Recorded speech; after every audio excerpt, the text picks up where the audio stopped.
प्रिय छात्रों, आज हम लोग बात करेंगे 17वीं बीपीएससी पीटी परीक्षा के संदर्भ में। जैसा कि हम लोग जानते हैं कि यह परीक्षा शुरुआत से ही काफ़ी विवादास्पद रहा है और इस विवाद का अंत होता हुआ नज़र नहीं आ रहा है। और जैसा कि हम लोग ये भी जानते हैं कि यह मामला सड़क से लेकर के कोर्ट तक जा चुका है और कोर्ट में अभी तक जो है इस पर निर्णय नहीं हो सका है। और हम लोग देख रहे हैं कि लगातार हर दिन कोर्ट में इसका लिस्टिंग होता है, लेकिन उस पर जो है सो दूसरे दिन सुनवाई नहीं हो पाता है। इसके चलते एक अजीब ऊहापोह की स्थिति लड़कों के बीच हो चुकी है। वैसे लड़कों के बीच भी जिनका पीटी का रिजल्ट हो चुका है, जिनको मेंस का एग्ज़ाम देना है, और वैसे लड़कों के बीच भी जिनका पीटी का रिजल्ट नहीं हो सका है। साथ ही साथ उन बच्चों के अभिभावकों के लिए भी यह एक चिंता का विषय बना हुआ है कि आखिर इस रिजल्ट का क्या होगा, बच्चा पीटी की तैयारी करे या मेंस की तैयारी करे। और जैसा कि हम लोग जानते हैं कि इस परीक्षा के विवादास्पद होने के चलते लगातार लगभग 2 महीने से आंदोलन किसी न किसी रूप में लड़कों के द्वारा चलाया जा रहा है। तो अब हम लोग यहाँ पर थोड़ा देखें कि हने की कौन सा पक्ष है जिसकी जो है सो क्या मजबूत पक्ष है या क्या जो है उसका कमजोर पक्ष है। सबसे पहले अगर हम बीपीएससी के बारे में चर्चा करें तो बीपीएससी जो कमजोर नजर आता है वो कमजोरी उसका नजर आता है, खास करके सबसे जो महत्वपूर्ण कमजोरी उसका नजर आता है जहां से वह विवाद के कटघरे में आना शुरू कर देता है, वह है प्राइवेट की कुछ प्राइवेट कोचिंग वालों के साथ मीटिंग करना। उसके बाद जो है उसी मीटिंग में नॉर्मलाइजेशन का की चर्चा करना और कुछ शिक्षकों के द्वारा जैसा कि कहा जाता है कि उसका समर्थन करना। उसके बाद फिर 2-3 दिन के अंदर ही जो है कुछ प्राइवेट शिक्षकों के द्वारा चेयरमैन का व्यक्तिगत रूप से मिलना। उसके बाद जो फिर जो है नजर आता है कि इसका कमजोर पक्ष कि लगभग 80 से 90 हज़ार लड़कों का फॉर्म भरने से जो है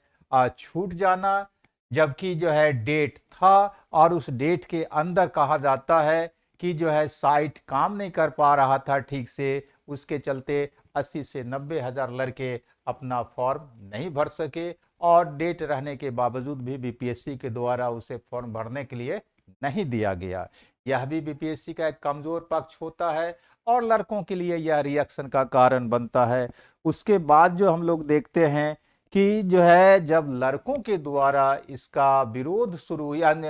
विरोध क्या कहा जाए, जब मांग होने लगा तो फिर बीपीएससी के द्वारा इन छात्रों को नन सीरियस कह देना, वह भी जो है काफी नकारात्मक नजर आता है बीपीएससी के लिए। उसके बाद हम लोग क्या देखते हैं कि शुरुआत में ही बीपीएससी के द्वारा यह कहा गया कि अब जो बीपीएससी का प्रश्न होगा पीटी का, वह यूपीएससी के लेवल का होगा। तो जैसा कि हम लोग जानते हैं कि जब अतुल प्रसाद जी बीपीएससी के चेयरमैन बने थे तो उनके काल में प्रश्नों का स्तर काफी अच्छा हुआ था और जो है प्रश्न का जो दिशा था वह यूपीएससी के प्रश्न की ओर जा रहा था। और जब वर्तमान चेयरमैन परमार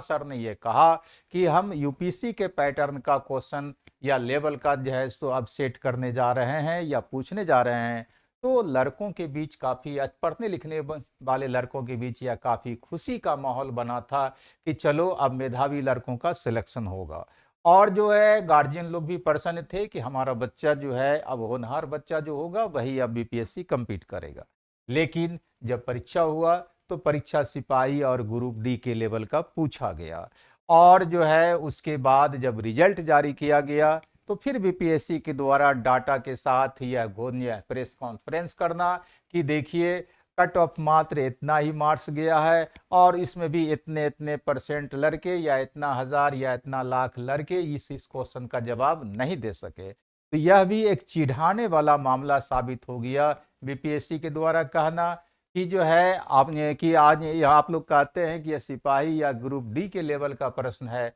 लेकिन उसके बावजूद भी देखिए इतने सारे लड़के तो इसका जवाब नहीं दे सके। इसका मतलब है कि बिहार के लड़कों में मेरिट या प्रतिभा की कमी है। तो उन्हें यह समझना चाहिए था कि आपने जो घोषणा किया था कि हम यूपीएससी लेवल का प्रश्न पूछेंगे, तो जो भी गंभीर लड़का होगा वो यूपीएससी पैटर्न पर तैयारी करेगा, न कि ग्रुप डी या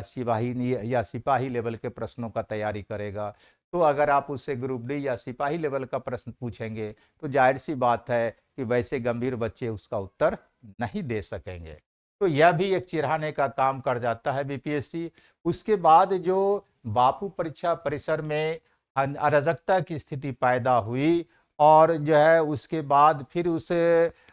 सेंटर पर जितने लड़कों का एग्जाम रखा गया था उसको जो है उसका दोबारा 22 सेंटरों पर परीक्षा लेना और शेष जो है आपको परीक्षा सेंटरों का एग्जाम रद्द नहीं करना, यह भी एक बहुत बड़ा विवाद का कारण बन गया। और फिर जब रिजल्ट निकलता है तो हम लोग देखते हैं, जैसा कि लड़के लोगों के द्वारा डाटा उपलब्ध कराया जा रहा है, कि जो है 22 सेंटरों पर जहां की 4 जनवरी को दोबारा एग्जाम हुआ, वहां जो लड़के अपियर हुए उसमें से 19% से ज़्यादा लड़के सफल होते हैं। जबकि शेष जो अपने सेंटर पर 13 दिसंबर को एग्जाम जिन लोगों ने दिया था, वहां का रिजल्ट मुश्किल से 5% से कुछ ज़्यादा है। तो यह असमानता और अंतर यह लड़कों को चिढ़ाने के लिए काफ़ी हो जाता है। उसके बाद फिर जो है कोचिंग शिक्षकों के द्वारा यह दावा करना कि हमारे ही मॉक टेस्ट से जो है बहुत ज़्यादा प्रश्न पूछा गया है और जब मेंस का एग्ज़ाम होगा तो मेंस के एग्ज़ाम में भी हूबहू हम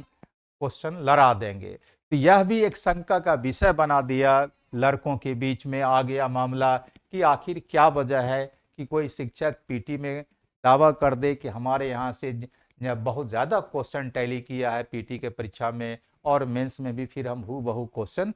टैली करा देंगे। तो यह एक बहुत बड़ा शंका का विषय बन जाता है लड़कों के लिए। तो ये जो है एक मामला होता है और इसके चलते जो है आपको बीपीएससी नजर आता है कि वह कमजोर पिच पर बैटिंग करती हुई नजर आई है। होना ये चाहिए था कि बीपीएससी अगर जो है कंसस होती तो ज़्यादा वह बेहतर ढंग से काम कर सकती थी, लेकिन बीपीएससी ने इस एग्ज़ाम को लगता है ब्यूरोक्रेटिक अंदाज में सॉल्व करने का प्रयास किया। उसका नतीजा है कि यह एग्ज़ाम इतना ज़्यादा विवादास्पद हो गया। और लड़कों का जो कहना है कि हमारा जो मौलिक अधिकार है अनुच्छेद 14 और अनुच्छेद 16 में जो समानता का अधिकार है और अनुच्छेद 16 में जो है सरकारी नौकरियों में जो है आपको समान अवसर का चर्चा है, उस आधार पर लड़के जो है अपना तर्क पेश करते हैं कि समानता का जब जो है अधिकार है हमारे पास, नौकरियों में समान अवसर का जब चर्चा है अनुच्छेद 16 के अंतर्गत, तो फिर यह समान अवसर का उल्लंघन क्यों हुआ। फिर जो है सो 13 दिसंबर को जो है सो अधिकांश लड़कों का एग्जाम लिया गया जिसमें अराजकता की स्थिति पैदा हुई और फिर जो है 4 जनवरी को कुछ लड़कों का एग्जाम लिया गया और वहां जाकर के ज़्यादा लड़कों का सिलेक्शन हुआ। तो यह समान अवसर तो नहीं है, लड़कों का कहना है कि यह हमारे मौलिक अधिकार का उल्लंघन है। अब अगर हम देखें सरकार का पक्ष, तो सरकार इस मामले में बिल्कुल चुप हो गई है और उसकी चुप्पी समझ में नहीं आता है, खास करके जो है मुख्यमंत्री श्री नीतीश कुमार की चुप्पी। जो हम जैसा कि हम लोग जानते हैं कि बिहार में जो वर्तमान में राजनीतिक लोग हैं उनमें से सर्वाधिक सबसे ज़्यादा कोई एक राजनीतिक अगर अपने इमेज के प्रति चिंतित रहा और सावधान रहा है तो वह जो है सो वर्तमान मुख्यमंत्री श्री नीतीश कुमार जी। आखिर वो इतना सारा जो है विवाद होता गया है, लगभग 2 महीना गुजरने जा रहा है, लेकिन मुख्यमंत्री ने इस मामले में अब तक किसी ढंग का कोई हस्तक्षेप नहीं किया। यह काफ़ी चिंता का विषय बनता है। हम लोग तो देखा है कि यही वो मुख्यमंत्री रहे हैं जो छोटी से छोटी बातों पर काफ़ी कॉन्शस और जागरूक हो जाते थे और तत्क्षण जो है उन मामलों को सॉल्व करने का जो है प्रयास करते थे या करवाने का कोशिश करते थे। लेकिन वर्तमान जो ये बीपीएससी का विवाद का मामला है, यह समझ से परे है कि आखिर मुख्यमंत्री के द्वारा क्यों नहीं इस मामले को सॉल्व कर लिया गया, जबकि लड़कों के द्वारा बार बार यह कहा गया कि कोई कुछ भी कहे, कोई मंत्री कुछ कहे या जो है सो बीपीएससी कुछ कहे, हमको अपने मुख्यमंत्री पर विश्वास है। मुख्यमंत्री हम लोगों के प्रतिनिधिमंडल से मिल लें और उनका जो है सो फैसला होगा हम लोग उसको मान लेंगे। अगर वो कहेंगे कि री एग्ज़ाम नहीं होगा तो हम लोग जो है अपना घर वापस जाएंगे, और अगर कहेंगे कि हाँ दोबारा एग्ज़ाम होगा तो और हम लोग के लिए खुशी का विषय हो। लेकिन दुखद है कि मुख्यमंत्री जी के द्वारा इस मामले में किसी ढंग का पहल नहीं किया गया। यह समझ से परे है कि नीतीश कुमार जैसे साफ सुथरे छवि वाले मुख्यमंत्री, अपने इमेज के प्रति सावधान रहने वाले मुख्यमंत्री आखिर आज किस हालत में हैं जो इस मामले में हस्तक्षेप नहीं कर रहे हैं। जबकि दोबारा परीक्षा करा लेने में क्या जाता है, कोई जैसो बहुत ज़्यादा फंड की आवश्यकता नहीं होती, और जो है कोई अलग से वित्तीय भार बहुत ज़्यादा नहीं पड़ने वाला है। ऐसी बात नहीं है कि ये सारे लड़के नौकरी मांग रहे हैं। ये सारे लड़के जो हैं ये तो नौकरी प्राप्त करने के लिए समान अवसर उपलब्ध कराने की मांग कर रहे हैं कि समान अवसर के आधार पर साफ सुथरे ढंग से आप हमारा एग्ज़ाम ले लीजिए। हम में से जो योग्य होगा वो नौकरी प्राप्त करेगा, जो योग्य नहीं होगा वो पीछे छूट जाएगा। लेकिन इसमें पता नहीं क्या जो है सो बात है, क्या आंतरिक जो है सो कुछ मामला हो रहा है, यह कहना मुश्किल है। और फिर अब हम लोग देख रहे हैं क्या कि जो है आज के ये पिछले 2-3 दिनों से कुछ कोचिंग वालों के द्वारा अचानक जो है आपको यह कहा जाने लगा है कि बीपीएससी का री एग्ज़ाम होगा, बीपीएससी का री एग्ज़ाम होगा। समझ में नहीं आता है कि उन लोगों के द्वारा आखिर कैसे यह बात कहा जा रहा है, जबकि सरकार की ओर से तो कोई पहलकदमी नहीं है। हाई कोर्ट में अभी तक कोई वैसी महत्वपूर्ण सुनवाई नहीं हो सकी है। जो 31 तारीख को हुई उसके बाद फिर दोबारा कोई जो है सुनवाई हुआ नहीं है। जहाँ तक लड़कों का लड़कों के पक्ष का मामला है, तो एक मामले में इन लड़कों का काफ़ी तारीफ करना होगा कि युवा होने के बावजूद भी, उनके जीवन मरण का मामला होने के बावजूद भी, जो है करियर का मामला होने के बावजूद भी अभी तक ये छात्र बिल्कुल गांधीवादी तरीके से आंदोलन पर हैं। लेकिन कभी इन लोगों ने जो है उस ढंग से अराजकता की स्थिति पैदा नहीं किया है जिसके चलते लॉ एंड ऑर्डर की समस्या बिहार में पैदा हो जाए। इस मामले में इन आंदोलनकारी छात्रों की काफ़ी प्रशंसा करनी होगी। लेकिन दिक्कत ये नज़र आ रहा है कि आंदोलनकारी छात्रों के बीच जो है, जो हम लोगों को समझ में आता है कि आखिर ये आंदोलन यूं लटका हुआ क्यों रह गया, यह मामला अब तक क्यों नहीं फैसला हो सका। तो हम लोग को समझ में आता है कि संभवतः दो इसका महत्वपूर्ण कारण हो सकता है। एक तो राजनीतिज्ञों का कूद जाना इस मामले में, और दूसरा जो है योग्य नेतृत्व का अभाव होना।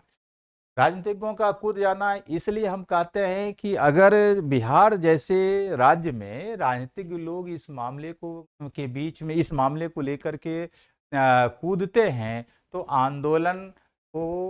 की दिशा भटकने का खतरा रहता है, और सरकार के द्वारा यह आरोप लगाने का या कहने का मौका मिल जाता है कि यह कुछ राजनीतिक दलों के द्वारा किया गया आंदोलन है, या छात्रों को भटकाया जा रहा है, या छात्रों के उन्हें मामले को लेकर के खुद झूठ मूठ का वो शहीद होने का कोशिश कर रहा है, जबकि यह मामला शुद्ध रूप से लड़कों का मामला है। लेकिन गलती ये हुई, हम लोग को जो लगता है कि राजनीतिज्ञों को इस मामले से दूर रखना चाहिए था, और इस मामले में जो दिलीप कुमार, छात्र नेता दिलीप कुमार का समझ है, लगता है वो बिल्कुल सही है कि हमारे आंदोलन में राजनीतिक दल आकर के हमारा नेतृत्व नहीं करें, नेतृत्व हम लोग अपना करें। उन लोगों को अगर सपोर्ट करना है तो अपने स्तर पर वो सपोर्ट कर सकते हैं।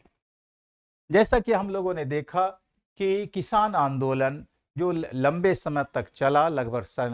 साल भर तक, किसान आंदोलन से आंदोलनकारी छात्रों को सबक लेना चाहिए था कि वह किसान आंदोलन जो लगभग साल भर चला और तीनों मौसम की मार को उस आंदोलन ने झेला, चाहे वह जाड़ा हो या गर्मी हो या बरसात हो। और जो है भारत के जो वर्तमान मुख्यमंत्री हैं, जो कि काफ़ी ताकतवर मुख्य ये सॉरी भारत के जो वर्तमान प्रधानमंत्री हैं जो काफ़ी ताकतवर और अरियल जो है प्रधानमंत्री माने जाते हैं, उनको भी जो है अंततः झुका दिया उस किसान आंदोलन ने। तो वो किसान आंदोलन जो झुकाने में सफल रहा, उसका क्या वजह जो है वजह था? एक तो था कि उन लोगों में एकता थी और उन लोगों के बीच काफ़ी कुशल और योग्य नेतृत्वकारी किसान नेता लोग थे। और दूसरी जो महत्वपूर्ण बात थी उन लोगों की सफलता के मामले के लिए, वो ये था कि उन लोगों ने अपने किसान आंदोलन का राजनीतिकरण होने नहीं दिया था। हम लोग जानते हैं कि जो भी राजनीतिक दल या नेता समर्थन करते थे किसान आंदोलन का, तो अगर वो लोग एक तो उन नेताओं को या उन दलों को वो लोग अपने मंच पर बुलाते नहीं थे, और अगर कोई नेता चला भी जाता था किसान आंदोलन का समर्थन करने के लिए, तो उन नेताओं को किसान नेतागण जो है मंच पर नहीं आने देते थे, बल्कि जो है आम किसानों के बीच उन्हें बैठने का स्थान दिया करते थे। कहने का मतलब कि किसान अपने आंदोलन में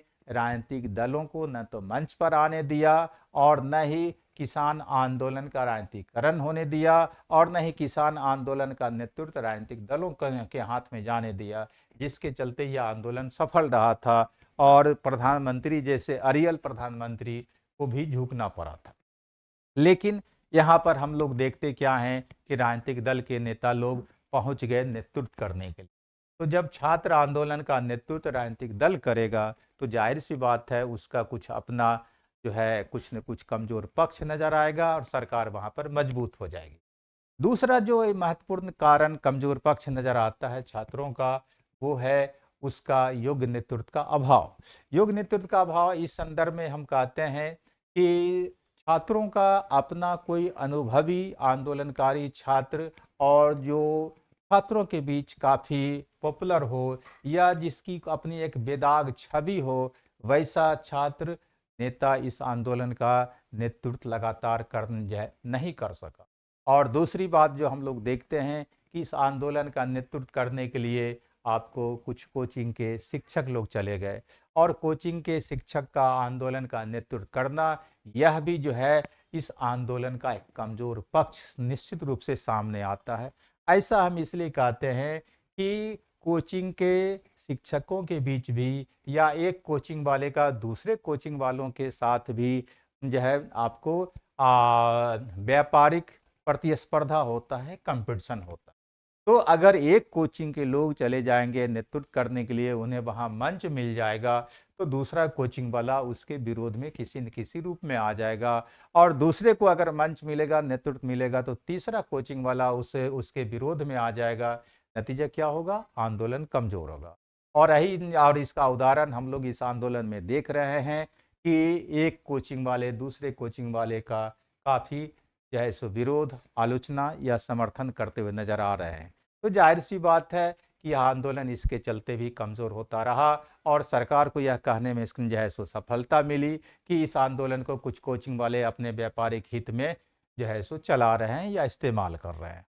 तीसरी जो बात हम बोल रहे थे कि योग्य नेतृत्व का अभाव, तो जाहिर सी बात है कि जो बीपीएससी के छात्र हैं वो तो करियरिस्ट हैं, वो तो अपने करियर के लिए जो है सो आए हैं अब और तैयारी कर रहे हैं। वो आंदोलन क्यों करे? और आंदोलन जो है सो अगर करने के लिए आज विवश हो गए हैं, तो आंदोलन जो है चलाने का या करने का उनके पास तो कोई अनुभव नहीं है। तो जाहिर सी बात है उन्हीं के बीच का अगर कोई योग्य नेतृत्व होता और बेदाग नेतृत्व होता, जिसकी कि अपनी एक लोकप्रियता है, उसकी ईमानदारी पर जो कोई शक नहीं कर सकता है, वैसा अगर व्यक्ति या सो छात्र नेता इस आंदोलन का नेतृत्व करता, तो संभव है कि यह आंदोलन बहुत पहले सफल हो गया रहता। और जैसा कि हम लोग अब आप लोग कहेंगे कि ऐसा कौन व्यक्ति हो सकता है, तो हम लोग की समझ में, हालांकि जो भी आज के डेट में आंदोलन का नेतृत्व कर रहे हैं या जो भी आंदोलनकारी लोग हैं या शिक्षक लोग हैं, हम लोगों का उन लोगों से कभी कोई व्यक्तिगत परिचय नहीं रहा है, न शिक्षकों से और न ही छात्रों से। लेकिन जो मीडिया के माध्यम से जानकारी मिलती है या देखते सुनते आ रहे हैं, उससे लगता है कि योग्य नेतृत्व का अभाव है, और जो है तो जो है सक्षमता होनी चाहिए कि कैसे इस आंदोलन को चलाया जाए और कैसे हम व्यापक तबकों को इस आंदोलन से जोड़ सकें, कैसे बुद्धिजीवी का समर्थन प्राप्त करें, कैसे व्यापारिक वर्ग का समर्थन करें, कैसे जो है सामाजिक कार्यकर्ता का समर्थन प्राप्त करें और आंदोलन को कब कैसे किस दिशा में ले जाना है, इसका अनुभव जो है आपको बहुत कम लोगों को होता है। और ख़ास करके जो लगातार इस ढंग का आंदोलन चलाते आ रहे हैं, उनको ये अनुभव होता है। और इस संदर्भ में जो हमको लगता है कि सबसे बेहतर अगर कोई व्यक्ति हो सकता था, तो वह दिलीप कुमार है। दिलीप कुमार जो है शुरुआत में इस आंदोलन का नेतृत्व किया, लेकिन जो परिस्थिति पैदा हुई, जो मीडिया में पक्ष और विपक्ष में इन लोगों के बीच का जो स्टेटमेंट आता है, उससे लगता है कि दिलीप कुमार अपनी विचारधारा के आधार पर आंदोलन चला रहे थे और उनका जो तर्क है इस मामले में वो लगता है कि ज़्यादा मजबूत है। लेकिन जो है दिलीप कुमार को वहाँ से जो हटा दिया गया और जो परिस्थिति पैदा की गई, उसके चलते दिलीप कुमार 2-3 दिन के बाद ही इस आंदोलन को छोड़ करके वहाँ से हट गए। उसका नतीजा हुआ क्या कि यह आंदोलन एक ढंग से नेतृत्व विहीन हो गया और उसका नतीजा है कि सरकार भी लगता है निश्चिंत हो गई कि अब इस आंदोलन से कुछ होने जाने वाला नहीं है। अब जहाँ तक कुछ छात्रों के द्वारा या आंदोलनकारियों के द्वारा यह दावा किया जाता है कि अगर जो है हमारी मांगें सरकार नहीं मानेगी, तो सरकार का भी परीक्षा 6 महीना के बाद आने वाला है, उसमें हम लोग सबक सिखा देंगे।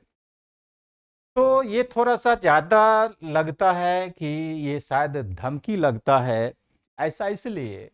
कि जो है यह बात सही है कि राजनीतिक दलों की आत्मा अगर कहीं बसती है तो वह वोट में बसती है और वोट के लिए ही सरकार सब कुछ करती है या राजनीतिक दल सब कुछ करती है। आप देख रहे हैं कि जिस शिक्षक का मामला लंबे समय से बरसों बरस से चाहे सो पेंडिंग में पड़ा हुआ था, सरकार ने उसे चुनाव आता देख आसानी से मान ली। आखिर ऐसा क्यों हुआ? ऐसा इसलिए हुआ है कि वो शिक्षक लोग संगठित हैं, अच्छी खासी संख्या में हैं, वो वोट को काफ़ी प्रभावित कर सकते हैं, तो सरकार को लगा डर कि भाई शिक्षक का मांग जो है अब हमें उसे मान लेना चाहिए और सरकार ने मान ली। लेकिन छात्र जो है ये उस रूप में संगठित है नहीं, इनका अपना कोई घोषित नेता नहीं है, न इनकी कोई राज्य स्तरीय या जिला स्तरीय कोई कमेटी है जिसके फैसले के आधार पर ये काम कर सकें। और सबसे बड़ी बात कि छात्र अभी भी जाति और धर्म के आधार पर बटे हुए हैं। अगर छात्र जाति और धर्म के आधार पर नहीं बटे हुए रहते, तो निश्चित रूप से सरकार को या किसी भी राजनीतिक दल को बहुत पहले झुक जाना पड़ता है। लेकिन दुर्भाग्य है कि हमारे देश का, हमारे राज्य का, कि हम लोग भले ही 5 साल जो है सरकार को या किसी राजनीतिक दल को गाली देते हैं, उसके प्रति गुस्सा जाहिर करते हैं जब मार पड़ता है तो, लेकिन जब वोट डालने जाते हैं तो अपनी जाति के आधार पर वोट डालते हैं, अपने धर्म के आधार पर वोट डालते हैं, भाषा के आधार पर वोट जो है डालते हैं या क्षेत्र मोहल्ला के आधार पर वोट डालते हैं, या नहीं देखते कि यह कौन सी राजनीतिक पार्टी का उम्मीदवार है या जो उम्मीदवार है उसका व्यक्तिगत चरित्र क्या है, ये सब हम लोग नहीं देखते। नतीजा क्या होता है कि सरकार या राजनीतिक दल भी यह समझ रही है कि अभी भले इन लोगों को मार पड़ रहा है तो ये लोग तिलमिला रहे हैं और गुस्सा में कह रहे हैं कि हम वोट में सबक सिखा देंगे, लेकिन जब वोट का समय आएगा तो जाति, धर्म, क्षेत्र, भाषा या कुछ दिन जो है पैसे के नाम पर, दलाली कलाली के नाम पर हम तो फिर इन लोगों का वोट प्राप्त कर ही लेंगे। तो इन लोगों की मांग मानने की क्या आवश्यकता है? तो मूल वजह यही है जिसके चलते छात्रों की मांग अभी तक नहीं मानी गई है। लेकिन जहाँ तक अब सवाल लगता है कि इसका समाधान कैसे हो सकता है, तो इसको 2 स्तर से समझना होगा कि इस मामले का समाधान कैसे हो सकता है। पहला समाधान जो है वह तो तात्कालिक नजर आता है और तात्कालिक में मामला चूंकि यह कोर्ट में है, तो कोर्ट को चाहिए था कि जल्दी से जल्दी इस मामले का निर्णय कर दे और ताकि जो है सो ये उधेड़ बुन की जो अवस्था है वह समाप्त हो जाए। लेकिन दुखद बात यह है कि हम लोग जानते हैं कि हमारे देश में अभी अभी लगभग 5 करोड़ केस पेंडिंग है न्यायालय में और न्यायाधीशों की संख्या बहुत कम है। जैसे कि पटना हाई कोर्ट में कुल स्वीकृत जो है न्यायाधीशों की संख्या कहा जाता है कि 53 है, और उसमें से 40 अस्थाई जजों की संख्या है और 13 एडिशनल जजों की संख्या है। लेकिन लगभग आधे ही जो है हाई कोर्ट में अभी न्यायाधीश काम कर पा रहे हैं। तो जाहिर सी बात है कि न्यायाधीशों के ऊपर जहां एक तरफ केसों का जो है सो भार है कि इतना ज़्यादा केस कैसे ये सुनवाई जो है सो कर सकते हैं, और दूसरी बात यह है कि न्यायाधीशों को प्राथमिकता के आधार पर, व्यक्तिगत आधार पर इस केस की सुनवाई ज़रूर कर लेनी चाहिए, क्योंकि ये लोग जो बैठे हुए हैं गर्दनी बाग में, या 2-3 बार जो ये लोग रोड पर निकल कर के आंदोलन करने चले आए, तो वो सब इलाका एक काफ़ी जो है प्रतिबंधित इलाका माना जाता है, वीआईपी इलाका माना जाता है, और उस इलाके में रोड पर निकल कर के आंदोलन करना जो है सो गैर कानूनी होता है। अगर ये लड़के मान लिया जाए कि उग्र हो गए, तब तो फिर जो है कानून व्यवस्था का मुद्दा सवाल पैदा हो जाएगा। तो इसलिए जो है, और ये 4-5 लाख छात्रों के भविष्य का सवाल है, तो मेरे समझ से जज महोदय को निश्चित रूप से व्यक्तिगत पहल के आधार पर इस केस की सुनवाई जल्द से जल्द करके फैसला दे देना चाहिए था, ताकि उधेर-बुन की अवस्था नहीं रहे। और जहां तक है इस पक्ष के जो वकील हैं, उन वकील को भी मेंशन कराने की कौन बात सोचनी चाहिए कि अगर रोज लिस्टिंग में नाम आता है और उसकी सुनवाई नहीं होती है, तो विशेष आग्रह करके इस केस का स्पेशली लिस्टिंग करा लें और जो है सुनवाई कराने की व्यवस्था करें। तो यह भी जो है सो वकील के लिए आवश्यक हो जाता है। अब आता है जो है इसका क्या, अगर कोर्ट से फैसला हो जाता है तो क्या यह विवाद समाप्त हो जाएगा? तो हो सकता है कि तात्कालिक रूप में यह विवाद समाप्त हो जाए, लेकिन यह विवादों का अस्थायी रूप से समाधान नहीं हो सकेगा। ऐसा इसलिए कि केवल बीपीएससी का यही मामला ऐसा नहीं होता है। हम लोग देखते हैं कि बिहार में चाहे दरोगा का बोर्ड हो, या फिर सिपाही भर्ती परीक्षा का बोर्ड हो, या कोई और जैसे प्रतियोगिता परीक्षा का बोर्ड हो, हर जैसे बोर्ड विवादास्पद है, और जो है लगातार हर एक परीक्षा में विवादास्पद होता जाता है। तो इसलिए बेहतर तो यही होगा कि एक बार बिहार में जो भी रिक्रूटमेंट बोर्ड है, उसका जो है आपको शुरुआत से लेकर के अब तक जो है एक कोई स्वतंत्र और मजबूत संस्था के द्वारा, और वेदाग संस्था के द्वारा, वेदाग आयोग के द्वारा, वेदाग कमेटी के द्वारा जांच करा ली जाए, ताकि जो विश्वसनीयता का संकट पैदा हो गया है बीपीएससी के बारे में, या फिर बीएसएससी के बारे में, या कोई और जो भर्ती आयोग है बिहार में, उसके बारे में जो बिल्कुल विश्वसनीयता का संकट पैदा हो गया है, वो उस संकट का समाधान हो सके। अब जैसे कि आप सवाल करेंगे कि बीपीएससी का कब से जांच होनी चाहिए था, हमको तो लगता है कि बीपीएससी का 39 में से लेकर के अब तक जांच हो जानी चाहिए थी, ताकि जो है एक भ्रम की स्थिति जो है कि भाई असलियत क्या है, क्या बीपीएससी में धांधली होता है, और होता है तो किस स्तर पर होता है, कौन करता है, कौन लोग कराया है, वो स्पष्ट हो सके। और इसी ढंग से जो भी सिपाही या दरोगा भर्ती आयोग है या अन्य आयोग है, उसका शुरुआत से लेकर के अब तक जांच हो जाए, तो हमको लगता है कि विश्वसनीयता का जो संकट इन भर्ती आयोगों के ऊपर मंडराता है, वो संकट समाप्त हो सकता है। और दूसरी बात कि इन भर्ती आयोगों में स्वच्छ छवि के लोग रखे जाएं, विवादास्पद जो पहले से चले आ रहे हैं उनकी नियुक्ति इसमें नहीं हो, और अगर जो है ये सारा आयोग साफ सुथरे ढंग से, या कहें कि विश्वसनीय तरीके से परीक्षा लेने में सक्षम नहीं हो पाता है, तब तो इन आयोगों को भंग करके दोबारा कोई नया आयोग गठित करना चाहिए, या फिर जो है आपको बिहार सरकार को किसी अन्य राज्यों के साथ